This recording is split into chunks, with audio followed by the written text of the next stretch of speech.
This fight right here has influenced my entire series about who would win, Thanos or the Halo universe. Now, this one has been sitting on my heart for months on end. This will probably be the longest one of the videos I have made for this series, except for my Halloween video. This is Thanos versus Atriox. First, you have Thanos, the Mad Titan, one of the strongest beings in the entire Marvel Cinematic Universe. A ruler, the leader, and basically king of the Chitauri, one of the most powerful armies in the entire Marvel Cinematic Universe. This dude carries a giant sword into a fight no matter where he goes, except for Infinity War, when he didn't use the sword because he had the Power Stone and the Space Stone. But to make this fight more fair, let's not give him the gauntlet and all 6 stones, but instead let's just give him the sword and his bare fists. For a reference point, I'm going to use Infinity War and Endgame Thanos, where in some scenes he seems about 7 foot, and others he seems about 8 foot. We're going to put him at about 7'5". We will also give him the armor he has in Endgame. Now, this dude is also a king and a leader that has never lost a fight in his life. Then you have Atriox. Now, Atriox is a very complicated character. He has gone through a lot, torture, pain. He's done a lot as well. He's led an entire squad of brutes, basically half the army, to the Ark and encountered the Flood for the first ever time. One of the Covenant's first ever encounters with the Flood, and it's specifically the Brute's first ever encounter with the Flood. This dude's been a soldier, he's been a leader, he's been a king. He started his own faction after burning his left hand. He escaped execution by burning his left hand. He is also one of the smartest, most powerful brutes in the entire Covenant/Banished army. He also comes with a weapon that's called Chainbreaker. It's basically a shortened stick but with a brute hammer on top that has 3 elite blood blades on it. He took on all of Red Team, which was a very high prestiged Spartan trio at that time, that a lot of people were like, these are some of the best Spartans out there. He took on all 3 of them and defeated all 3 of them like they were play toys. On his left hand, where he was burnt, he has a gauntlet now that basically empowers his entire hand, makes it about twice the strength. He grabbed one of the Spartans' helmets in Halo Wars 2 and crushed it with that hand. Which, if you do not know, a Spartan's armor is literally the strongest metal that the UNSC has. It is made of multiple different metals, but it's basically indestructible. Or so they thought until that time, because this team of Spartans was actually technically put in cryo for about 60 years, so they really didn't experience a bucket of stuff that happened in the original Halo games. At that point in time, they still thought Mjolnir was basically indestructible. This dude is also not afraid to fight somebody even though he knows he might lose. He's one of those kind of people. He's lived his life as a soldier, as a slave, and a leader, and a king. So he has a mindset of all 4. He knows what it's like to be treated like crap. He knows how it feels to be expendable. He knows how it is to lead the expendable. And he knows how to be a king for his people, which is something Thanos does not have. He does not have the respect for the lower people in his army. He could honestly care less if a Chitauri died or if a Leviathan died. Thanos is also very kingly. He tells what his lower people to do, and they'll go out and succeed his vision. For the majority of the time, he's either just a figure that goes down and talks and then starts to kill people, or he's just that figurehead that sits on the throne and tells the other people to do stuff. Thanos really has never actually seen face-to-face combat action, or he would have already been cut, or punched, or bullet-holed at some point. The reason I say this is because in Infinity War, when Iron Man made him bleed, it was like he just saw his blood for the first ever time. I mean, also in the scene where the Guardians fight him for like half a second because he used the Reality Stone against them. When Gamora stabbed him in the neck, his color of blood was purple, although when the Avengers fought him later, it was red.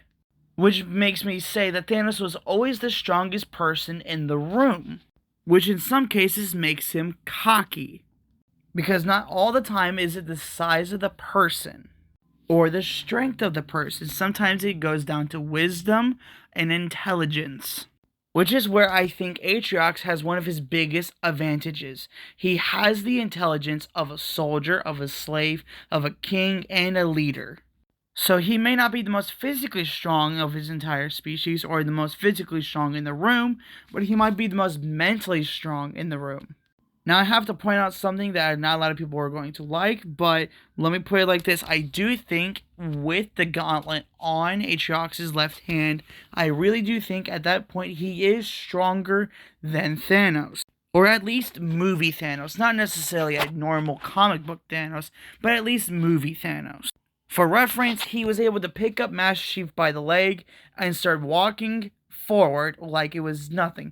He grabbed him with one hand and started throwing him around like a rag doll. Master Chief weighs about 1,000 pounds to little less than that, about 1,000 pounds to I think 996 pounds or something like that, but still a lot of weight. It is described that he could have done that with his bare hand, not even his hand that he has a gauntlet on that increases his strength, but a hand that does not have a gauntlet on it, but just his normal strength. So now I'll say Thanos might have a quicker punch and quicker punches, but this dude might have the harder punches and the harder hits. So now, who exactly would win a fight between these two beasts of leaders and kings? Now, this is where I probably will lose the majority of the audience watching this video. I do have to say, I do think it goes in the favor of Atriox. Sorry, Thanos, you're probably going to lose the majority of these fights. But I will say this fight is extremely close no matter what. I'd give Thanos a 2 out of 10 times of beating Atriox. Let me explain. It is mainly because of Atriox's weapon, Chainbreaker. Now, if Atriox and Thanos got into a fist fight, it would literally go either way. Probably more favor of Thanos, because he could throw punches faster. But Atriox might be able to knock him out really, really quickly and snap his neck. So if it was just a fist fight, I think it'd be a 50-50% chance they both would win a fight. Now, this is why I say, the reason why I say that he would win the majority of the time with Chainbreaker is because I've said I'm pretty sure that a brute hammer would be able to either kill or knock out Thanos with a singular hit, if it hit him in the right spot. But now you add on an even stronger brute with a very large hammer. Like, literally, this hammer is like 7 feet tall. 7 feet is a little bit stretching. Take that back. It's not actually 7 feet. It's more like 5 feet. Like, the actual hammer itself is like 2 feet wide, or like 3 feet wide actually, and like 2 feet long. And then the actual base is kind of curved, like Count Dooku's lightsaber, but it's like a handheld kind of thing, and it's about maybe a foot or two long. Not to add to the fact that this thing is already very dangerous, it also has elite blood blade swords on it, like at least one half of one, not a full blade, but it's got like 3 segments of a blade, which is absolutely insane. That thing was able to pierce through Mjolnir armor with a singular hit. Another thing I do have to mention is Thanos' double-bladed sword. Now, we know this is made of a metal that's stronger than vibranium and probably stronger than Uru, although we never see it actually break Mjolnir or Stormbreaker, so we don't really know. Neither do you really see those weapons clash. So this mystery metal of a sword is a very powerful sword. Granted, it was broken, but it was broken by a witch, not by actually any other metal. So we really don't know if this thing can be broken, but since it is only a singular handheld item, this thing can probably be disarmed from Thanos. And let's say Atriox does go to disarm Thanos, and he actually disarms Thanos. Not disarms the weapon, but actually takes off Thanos' arm because of the very hot elite blood blades on the actual Chainbreaker. So if you see where I'm going, I'm just basically saying that Atriox would kill Thanos no matter what, even if he had the sword. Let's say he did hit Atriox with the sword, and it does cut him, right? Well, Atriox has got a little bit of a backup. He's died like 3 times and come back. So no matter what, I think Atriox will end up surviving if the person, whoever's healing him, finds him again. But let's say he does stab him with a sword, and it does go into his body. Now think about it. It's enlarged in him. If he tries to pull it out, Atriox is now close range with his left hand. He could technically grab Thanos' skull and crush it. I don't know if I mentioned this earlier. Atriox is 8'6", which I know it's a little late to say that, but he's about 8'6" in height. Now, as I did say Thanos could win one of these fights. Now, there are about, I think, two ways he could technically win this fight.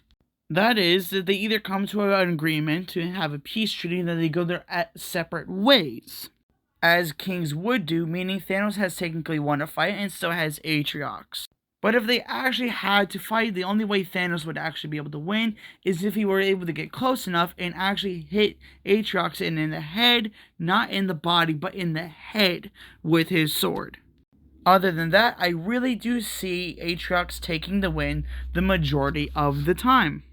But this is just my opinion. You all are allowed to have your own. You can disagree with me. You can tell me, hey, great theory, but it don't really matter. You don't even have to comment. But if you could like, that'd be really, really nice. But I wish you guys have a really, really awesome new year, and that this new year is not filled with brain rot.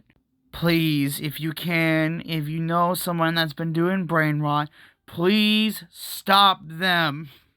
2026 is the year of Marvel, not the year of brain rot and all that Gen Alpha crap.